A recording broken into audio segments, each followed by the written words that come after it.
October 2 నుంచి జరగబోయే India versus West Indies test series కోసం అయితే మన ఇండియా అయితే స్క్వాడ్ని అయితే రిలీజ్ చేసింది. ఈ స్క్వాడ్లో అయితే 15 మంది ప్లేయర్లు అయితే ఉన్నారు. ఇక ఈ స్క్వాడ్ విషయానికి వస్తే వికెట్ కీపర్లుగా జగదీశన్ మరియు ధ్రువ్ జురేల్ ఉన్నారు. అలానే బ్యాటర్ల విషయానికి వస్తే యశస్వి జైస్వాల్, దేవదత్ పట్టికల్, కేఎల్ రాహుల్, సాయి సుదర్శన్, అలానే శుభ్మన్ గిల్ ఉన్నారు. ఇక బౌలర్ లిస్ట్లో చూస్తే జస్ప్రీత్ బుమ్రా, కుల్దీప్ యాదవ్, మొహమ్మద్ సిరాజ్, ప్రసిద్ధ్ కృష్ణ. ఇక ఆల్రౌండర్స్ విషయానికి వస్తే రవీంద్ర జడేజా, నితీష్ కుమార్ రెడ్డి, అక్షర్ పటేల్, అలానే వాషింగ్టన్ సుందర్ అయితే ఈ స్క్వాడ్లో ఉన్నారు. ఇక ఈ స్క్వాడ్లో మెయిన్ ప్లేయర్స్ ఎవరన్నా లేరా అంటే మెయిన్లీ రిషబ్ పంత్ అయితే ఇంగ్లాండ్లో ఆ ఇంజురీ నుంచి ఇంకా అతడు కోలుకోలేదంట. అతడు కోలుకోవడానికి ఇక 2-3 వారాలు సమయం అయితే కావాల్సి ఉందంట రిషబ్ పంత్కి.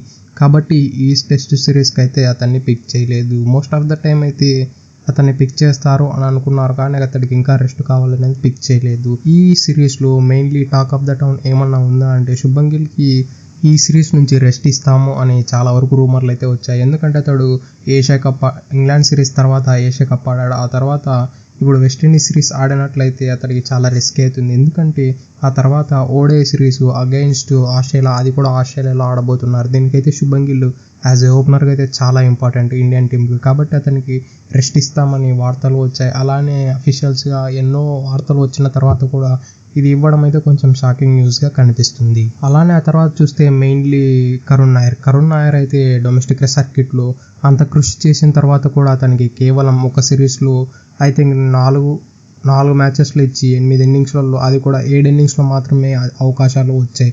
ఆ 7 ఇన్నింగ్స్లలో అతడైతే సరిగ్గా ప్రూవ్ చేసుకోలేదు. ఐ థింక్ ఆ సిరీస్ మొత్తం ఒక 50 కూడా కొట్టలేదు. కానీ పర్లేదని అనిపించాడు. కానీ ఆ పర్లేదన్న పర్ఫార్మెన్స్ అయితే మన ఇండియాకి ఇప్పుడు అవసరం లేదు.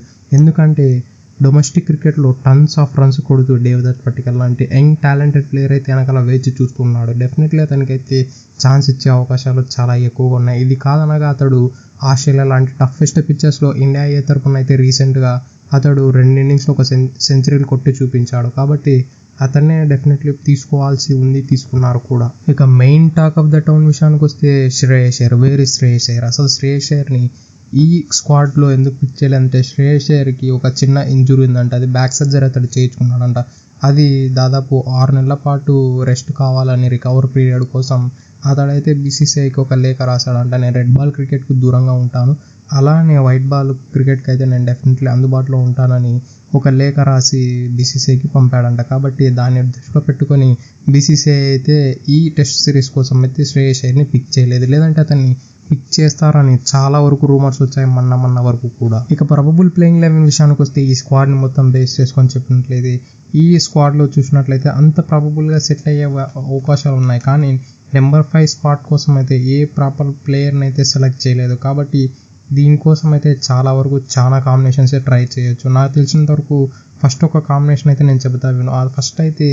ఫస్ట్ కాంబినేషన్ అయితే నా దృష్టిలో యశస్వి జైస్వాల్, కేఎల్ రాహుల్, దేవదత్ పట్టికల్, శుభ్మన్ గిల్, సాయి సుదర్శన్, అలానే నెంబర్ 6లో రవీంద్ర జడేజా, నెంబర్ 7లో ధ్రువ్ జురేల్, నెంబర్ 8లో అక్షర్ పటేల్, నెంబర్ 9లో వాషింగ్టన్ సుందర్, నెంబర్ 10లో బుమ్రా, నెంబర్ 11లో మొహమ్మద్ సిరాజ్ ఆడే అవకాశాలు ఉన్నాయి. ఇక సెకండ్ సినారియో విషయానికి వస్తే ఓపెనర్స్ అయితే కేఎల్ రాహుల్ మరియు యశస్వి జైస్వాల్ అలానే ఉంటారు. 1 డౌన్లో దేవదత్ పట్టికల్ నుంచి నెంబర్ 4లో శుభ్మన్ గిల్ ఆడి, నెంబర్ 5లో రవీంద్ర జడేజా, నెంబర్ 6లో ధ్రువ్ జురేల్, నెంబర్ 8లో అక్షర్ పటేల్, అలానే నెంబర్ 7లో వాషింగ్టన్ సుందర్ని ఆడించి నెంబర్ 9లో కుల్దీప్ యాదవ్ని తీసుకొచ్చి బౌలింగ్ అనేది ఇంకా స్ట్రెంథన్ చేయొచ్చు. ఎందుకంటే ఇక్కడ వాషింగ్టన్ సుందర్ వరకు చాలా భరోసా ఉంది. ఎందుకంటే వీళ్ళు రవీంద్ర జడేజా, అక్షర్ పటేల్ మరియు వాషింగ్టన్ సుందర్ అనే వాళ్ళు 100% కన్సిస్టెంట్తో ఆడే ప్లేయర్స్. మీరు చూసినట్టయితే వాళ్ళ బౌలింగ్ మరియు వాళ్ళ బ్యాటింగ్ అయితే టాప్ నాచ్లో కనపడుతుంది రీసెంట్ టైమ్స్లో.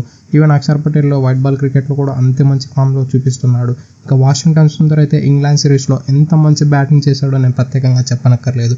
అలానే తన బౌల్తో కూడా మంచి స్పెల్స్ చేసి ఇండియాకి కొంచెం అనుకూలంగా ఉండేలాగా చూశాడు. అలానే రవీంద్ర జడేజా కూడా చాలా మంచిగా బ్యాటింగ్ ఆడి ఇండియా యొక్క టఫెస్ట్ సిచ్యువేషన్స్లో ఇండియాని బెయిల్అవుట్ చేశాడు. ఐ థింక్ ఇంగ్లాండ్ సిరీస్లో అతడు ఒకసారి అవుట్ అయ్యాడు. మిగతా 9 ఇన్నింగ్స్లలో అతను నాట్అవుట్గా నిలిచాడు. అంటే అతడు ఎంత కన్సిస్టెంట్గా ఉన్నాడో అతని బ్యాట్తో అనేది మనం చూడవచ్చు. ఇక నా దృష్టిలో అయితే ప్రాబబుల్లీ ఫస్ట్ సినారీతో వెళ్ళే అవకాశాలు చాలా ఎక్కువగా ఉన్నాయి. ఇన్ కేసు అది బెడ్సి కొట్టినట్లయితే కుల్దీప్ యాదవ్ని యాడ్ చేసుకుని సెకండ్ సినారీలో కేసు వెళ్ళే అవకాశాలు కూడా ఉన్నాయి.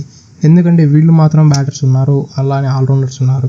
లేకపోతే ఇక నెంబర్ 5 ఆర్ నెంబర్ 6లో ఎన్కేఆర్ని ఆడించే అవకాశాలు కూడా లేకపోలేదు. ఎందుకంటే ఎన్కేఆర్ కూడా ఆ సీమ్ బౌలింగ్ ఆప్షన్ అందిస్తాడు కాబట్టి ఇఫ్ ఇన్ కేస్ బ్యాలెన్స్ కోసం అతన్ని కూడా యాడ్ చేసుకుని నెంబర్ 7 ఆర్ నెంబర్ 5లో పెట్టే అవకాశాలు కూడా లేకపోలేదు. That's it for today. ఇలాంటి మరిన్నో వీడియోల కోసం మన ఛానల్ సబ్స్క్రైబ్ చేసి డైలీ ఫాలో కండి. Thank you for it. Have a nice day.